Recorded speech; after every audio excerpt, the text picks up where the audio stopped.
ক্লাসের পরে জিজ্ঞাসা করবেন কোনো প্রশ্ন আছে, কেউ হাত তোলে না। কেন হাত তোলে না? প্রভুপাদ ছিলেন টরন্টোতে, ক্লাস শেষ, জিজ্ঞাসা করছেন কোনো প্রশ্ন আছে, কেউ হাত তুলছে না। প্রভুপাদ বললেন জয় পতাকা কোথায়? ও ভালো প্রশ্ন করে। প্রত্যেক দিন গুরু মহারাজ ক্লাসে থাকেন, ওই দিন ক্লাসে ছিল না, কারণ মন্দিরে কাজের জন্য উনি বাইরে গিয়েছিলেন। উনি যখন ফিরে আসেন তখন একজন ভক্ত বলছে, তুমি তো আজকে ক্লাসে ছিলে না, ক্লাসটা শোনো। বলছে কেন? বলছে তুমি ক্লাসটা শোনো। ক্লাসটা শুনছে, তো নর্মাল ক্লাস। পরে প্রভুপাদ রেকর্ডিংয়ে গুরু মহারাজ শুনছেন, কোনো প্রশ্ন আছে? কেউ প্রশ্ন করছে না। তখন প্রভুপাদ বলছেন জয় পতাকা কোথায়? ও ভালো প্রশ্ন করে। যে ভালো শ্রবণ করে কেবলমাত্র সেই প্রশ্ন করতে পারে। যার জানার আগ্রহ অধিক সে প্রশ্ন করতে পারে।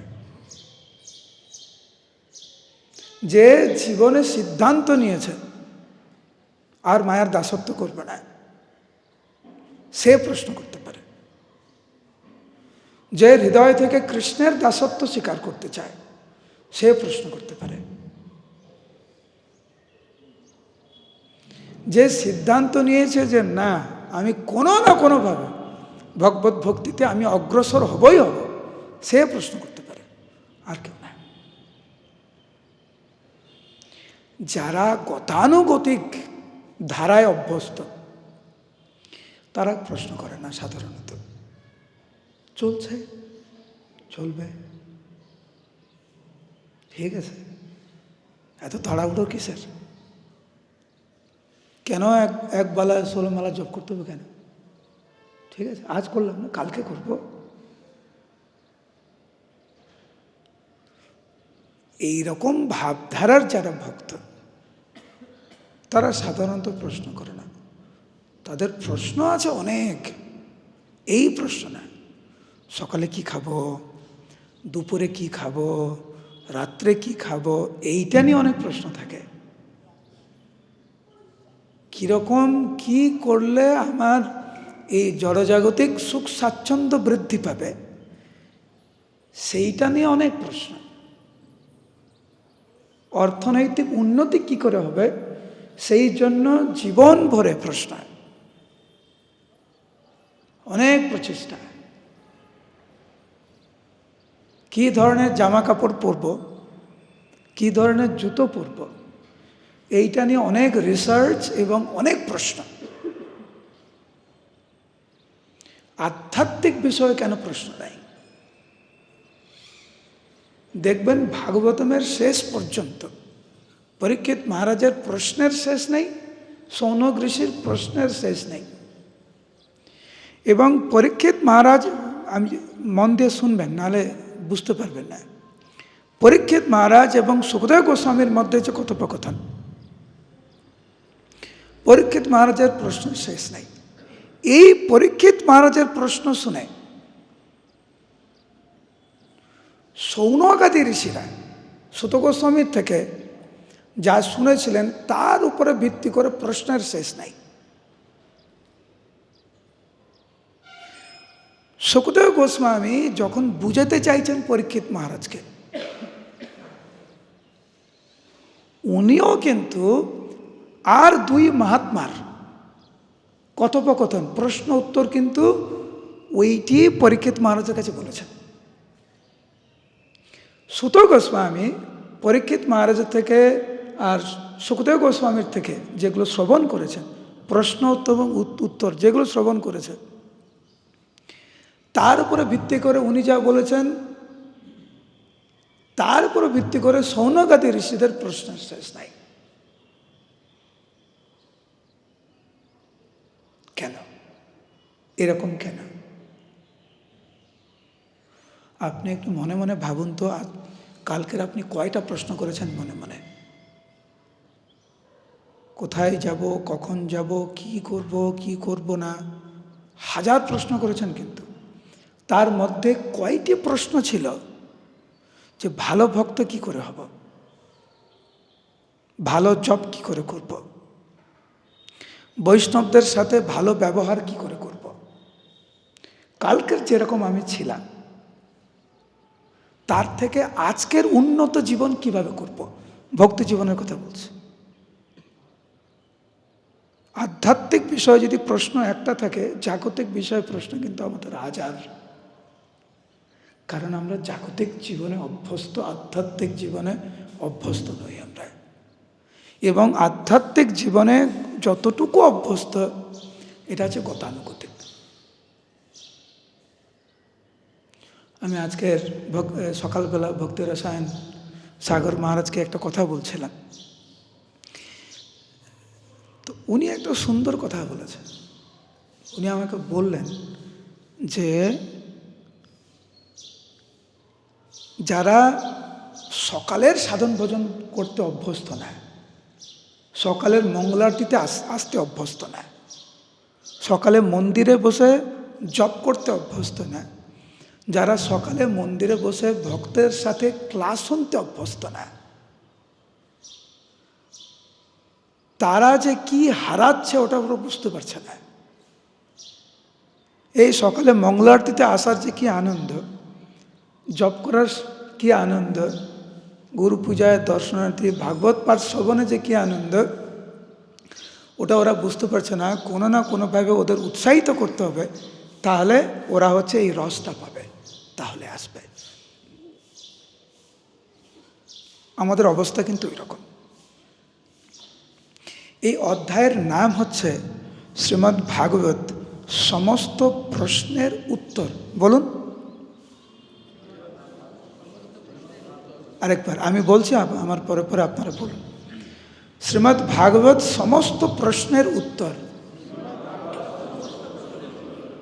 আপনার জীবনে এরকম কাউকে পেয়েছেন? কোনো ব্যক্তি, কোনো সম্পর্ক, কোনো গ্রন্থ ভাগবত ছাড়া যে সমস্ত প্রশ্নের উত্তর দিতে পারবে এবং এমন উত্তর দেবে যে আপনার মনে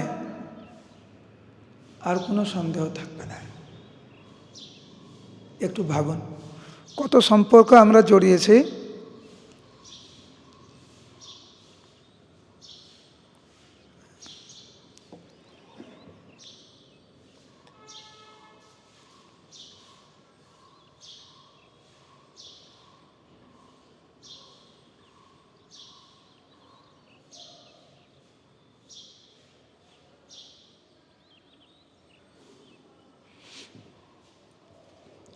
অনেক সম্পর্কে জড়িয়েছি, অনেক ব্যবস্থার মধ্যে আমরা থেকেছি, কিন্তু কোনো পরিবেশ, কোনো পরিস্থিতি, কোনো সম্পর্ক, কোনো পথ সেইভাবে আমাদের সমস্ত প্রশ্নের উত্তর দেয়নি। ভাগবত দিচ্ছে।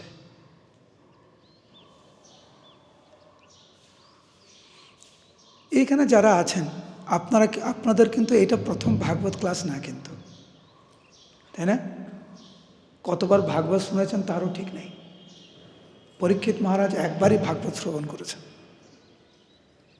ওখান থেকে ভগবত ধামে চলে গেলেন।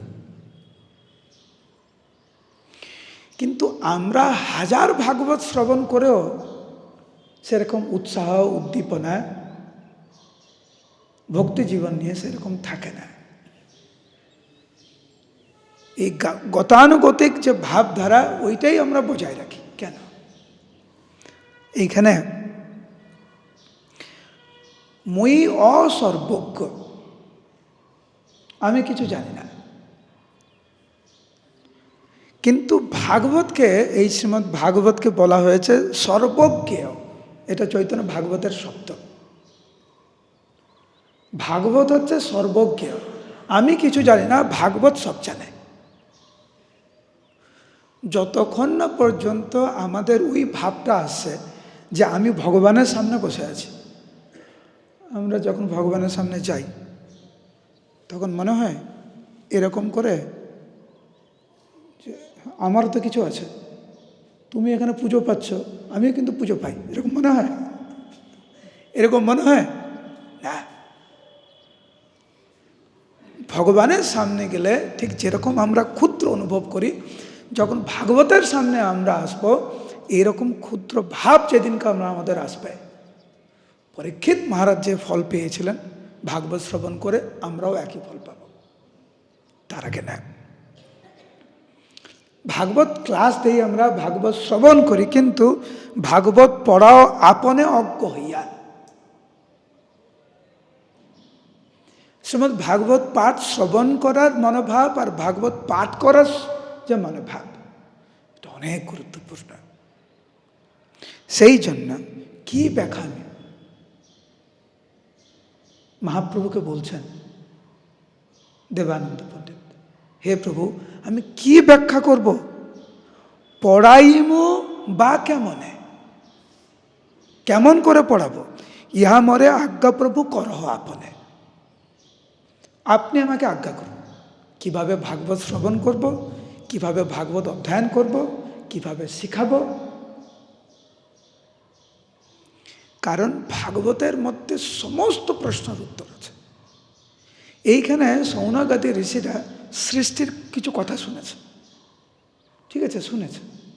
শোনার পরে ওনারা কিভাবে সৃষ্টি হয়েছে ওটা সংক্ষিপ্ত আকারে শ্রবণ করে সঙ্গে সঙ্গে কৃষ্ণ কথায় আসতে চাইছে, যে বিদুর এবং মৈত্রেয়ের কথা। কারণ বিদুর এবং মৈত্রেয় দুইজন মহাভাগবত যখন ঐক্যবদ্ধ হয় কিছু কথা বলার জন্য, সেখানে কৃষ্ণ কেন্দ্রিক কোনো তত্ত্ব ছাড়া, কোনো কথা ছাড়া আর কোনো কথা হবে না। বিদুর সংসার পরিত্যাগ করেছিলেন, যা হচ্ছে অনেক কঠিন। যারা গৃহস্থ ভক্ত এখানে আছেন একটু ভেবে দেখুন তো, যদি বলা হয় ছেড়ে দেন, যারা ব্রহ্মচারী আছে একটু ভাবুন তো, যদি বলে আপনার ঘরটা ছেড়ে দেন, রুমটা ছেড়ে দেন। ভক্তি সিদ্ধান্ত সরস্বতী ঠাকুর বলেছিলেন, যখন বাগবাজার গৌড়ীয় মঠ যখন হয়েছিল, প্রথম মঠ, প্রথম ব্রহ্মচারী আশ্রম, সুন্দর করে পাথর টাথর লাগানো হয়েছে। ব্রহ্মচারীদের মধ্যে বিরাট বিভেদ, কে কোন রুমে থাকবে। তো ভক্তি সিদ্ধান্ত সরস্বতী ঠাকুর ছিল প্রভুপাদ ভাবছেন এরা তো সব বৈরাগী, সব ব্রহ্মচারী ত্যাগী, কিন্তু কে কোন রুমে থাকবে সেটা নিয়ে ঝগড়াঝাটি। খুব দুঃখ পেয়েছিলেন, খুব দুঃখ পেয়েছিলেন। ব্রহ্মচারীদের ক্ষেত্রে কিছু কিছু আসক্তি আছে, গৃহস্থদের ক্ষেত্রে কিছু কিছু আসক্তি আছে, সব বর্ণে সব আশ্রমে। যতক্ষণ না পর্যন্ত আমরা ওই উন্নত স্তরে না যাচ্ছি, কিছু আসক্তি আমাদের আছে, ওটা ছাড়া কিন্তু সহজ নয়। বিদুর ছেড়ে দিয়েছিলেন। কীরকম উন্নত ভক্ত ছিলেন! যত প্রশ্নের উত্তর আছে আমাদের জীবনে, তার উত্তর হচ্ছে একজন মহাভাগবতের জীবনী। যেমন বিদুর, যেমন মৈত্রেয়, যেমন পরীক্ষিত মহারাজ, যেমন সুখদেব গোস্বামী, যেমন শিল প্রভুপাদ, যেমন আমাদের গুরুবর্গ। এর বাইরে দয়া করে কিছু খুঁজতে যাবেন না। মহাপ্রভু যখন এই প্রশ্ন শুনলেন, ভাগবত কেমন শ্রবণ করা উচিত, কিভাবে ব্যাখ্যা করা উচিত, কিভাবে অধ্যয়ন করা উচিত, মহাপ্রভু প্রথম কথায় বলছেন, ভাগবত হচ্ছে ভগবান। স্ব ইচ্ছায় ভগবান যেরকম আবির্ভূত হন, ভাগবত সেরকম স্ব ইচ্ছায় উনি আবির্ভূত হন। আবির্ভাব তিরোভাব আপনেই হয় ভাগবত। তো এটা দয়া করে ভাববেন না এটা একটা বই। ভগবান যেরকম পাথরের মূর্তি নয়, সাক্ষাৎ ব্রজেন্দ্র নন্দন তুমি, ঠিক সেরকম এই শ্রীমদ্ ভাগবত হচ্ছে সাক্ষাৎ ভগবান। ভগবান স্বইচ্ছায় যেরকম আবির্ভাব তিরোভাব হয়, শ্রীমদ্ ভাগবত স্বইচ্ছায় আবির্ভাব তিরোভাব হয়। স্ফূর্তি সে হইল মাত্র কৃষ্ণের কৃপায়। ভাগবতের কৃপায় সেই উন্নত স্তরে, কৃষ্ণ ভক্তির স্তরে সে যেতে পারে যদি ভক্তির মাধ্যমে, ভক্তির মনোভাব নিয়ে কেউ যদি শ্রীমদ্ ভাগবত শ্রবণ করে। যতদিন আমরা ভাগবত পড়ব, কখনো যেন আমাদের মনে না আসে এরকম বুঝে গেছি আমি ভাগবত বুঝে গেছি, আর কি বুঝবো। আমি আগেও বলেছিলাম যে বৈকুণ্ঠে ভাগবত ক্লাস হয়, কই নারায়ণ তো বলেন না ভাগবত বুঝে গেছে। শিবলোকে মহাদেব প্রত্যেক দিন ভাগবত পাঠ শ্রবণ করেন, কই মহাদেব তো বলেন না ভাগবত বুঝে গেছে পুরো। ব্রহ্মলোকে প্রত্যেক দিন ভাগবত পাঠ হয়, তো ব্রহ্ম তো বলে না। আমরা কেন ভাবি ভক্তি বৈভব হয়ে গেছে, ভক্তি বেদান্ত হয়ে গেছে, ভাগবত বুঝে গেছি, তাই না? ভগবান যেরকম অসীম, শ্রীমদ্ ভাগবত সেরকম অসীম। সেই জন্য প্রভুপাদ এখানে, মহাপ্রভু বলছেন, এটা মহাপ্রভুর কথা, আমার কথা না। ভাগবত বুঝি হেন যার আছে জ্ঞান। যে ভাবছি ভাগবত বুঝে গেছি, সে না জানয়ে ভাগবতের প্রভাব, সে ভাগবত সম্বন্ধে কিচ্ছু জানে না। অজ্ঞ হই ভাগবত চেলয় শরণ, অত্যন্ত বিনম্র চিত্তে যে ভাগবতের আশ্রয় গ্রহণ করবে বিনম্র চিত্তে, ভাগবত অর্থ তার হয় দর্শন, সে ভাগবত বুঝতে পারবে। আচ্ছা, ভাগবতের এত মহিমা, ভাগবতে আছে কি? ভগবানের লীলা আর ভক্তের লীলা, আর কিছু না। তোমার হৃদয়ে সদা গোবিন্দ বিশ্রাম, গোবিন্দ কহে না মম বৈষ্ণব পরাণ। তার জ্বলন্ত রূপ, অনেক রূপ থাকে না, আমরা বলি রাগের মূর্ত বিগ্রহ। জগন্নাথ দাস বাবাজি মহারাজ, গৌরকৃষ্ণ দাস বাবাজি মহারাজ বৈরাগ্যের মূর্ত বিগ্রহ। তো এই যে শ্লোকটা আমরা বললাম, আপনারা সবাই জানেন, বলুন। তোমার হৃদয়ে সদা গোবিন্দ বিশ্রাম, গোবিন্দ কহেন মম বৈষ্ণব পরাণ। এই শ্লোকের যদি কোনো মূর্ত বিগ্রহ তৈরি করতে হয়, তা হচ্ছে শ্রীমদ্ ভাগবত। সেই জন্য সৌনকাদি ঋষি এত উৎসাহ নিয়ে জিজ্ঞাসা করছেন বিদুর এবং মৈত্রেয়ীর, কি বলল, কি কথা বলছে, কি আলোচনা করছে। এই রকম উৎসাহের সাথে বিনম্র চিত্তে যদি আমরা বৈষ্ণবদের গুণমহিমা শ্রবণ করি, তখনই আমরা ভাগবতের অর্থ অল্প হলেও আমরা উপলব্ধি করব। হরে কৃষ্ণ কৃষ্ণ কৃষ্ণ হরে হরে, হরে রাম রাম রাম হরে হরে। 2 মিনিট আছে, কারো কোনো প্রশ্ন আছে? বলো।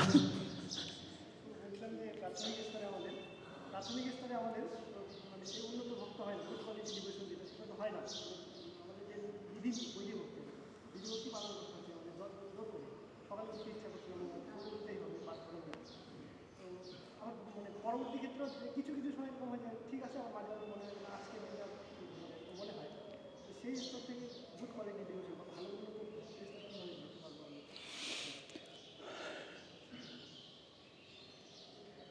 সাধন ভক্তি করার সময় মাঝে মাঝে উৎসাহ থাকে, মাঝে মাঝে উৎসাহ থাকে না। কিভাবে আমরা কিভাবে উন্নতিতে, ভগবত ভক্তির যে উন্নত স্তর, সেখানে কি করে পৌঁছাবো, এটা তো প্রথম কথা হচ্ছে। আমরা যেন কখনো এই রকম না ভাবি, সকালে মঙ্গলারতি করতে ভালো লাগছে না, 16 মালা জপ করতে ভালো লাগছে না, 4টে নিয়ম পালন করতে ভালো লাগছে না, ভাগবত শুনতে ভালো লাগছে না, এইটা ছাড়া আর কি আছে? 16 মালা জপ, 4টে নিয়ম পালন, সকালের মর্নিং প্রোগ্রাম আর ভাগবতম পাঠ ছাড়া আর কি আছে? এই রকম ভূত যদি আমাদের মাথায় ঢুকে, আমাদের আর কোনো বাঁচার কোনো উপায় নেই আমাদের ভক্তি জীবনে। একমাত্র উপায় হচ্ছে শিল প্রভুপাদ যে পন্থা দিয়ে গেছেন ওটাই আঁকড়ে ধরে রাখা। আমার ভালো লাগছে না, তবু আমি করব। নিঃশ্বাস প্রশ্বাস যেরকম স্বাভাবিক, আমাদের সাধন ভজন সেরকম স্বাভাবিক হতে হবে। কষ্ট করে নিঃশ্বাস না স্বাভাবিক আসে, তাই না? তো যতক্ষণ না পর্যন্ত আমাদের ওই স্তরে আমরা না যাচ্ছি, কষ্ট হলেও আমরা করব। এর নাম হচ্ছে সাধনা ভক্তি। কখনো ভালো লাগবে, কখনো খারাপ লাগবে, কিন্তু আমরা বন্ধ করব না। অহৈতুকী অপ্রতিহতা। অপ্রতিহতা মানে কোনো কারণে বন্ধ করবে না। একটা শ্লোক বলছি, ওই শ্লোকটা দিয়েই আমরা শেষ করছি। বলুন এই প্রশ্নের উত্তর। এই শ্লোকটা অনেকবার বলেছি, আশা করি আপনাদের মুখস্থ হয়ে গেছে। এখানে আমি 2-3 বার বলেছি শ্লোকটি, চৈতন্য চরিতামৃতের শ্লোক। বলুন, সাধন ভক্তি, জোরে, সাধন ভক্তি হইতে হয় রতির উদয়, রতি গাঢ় হইলে তার প্রেম নাম কয়।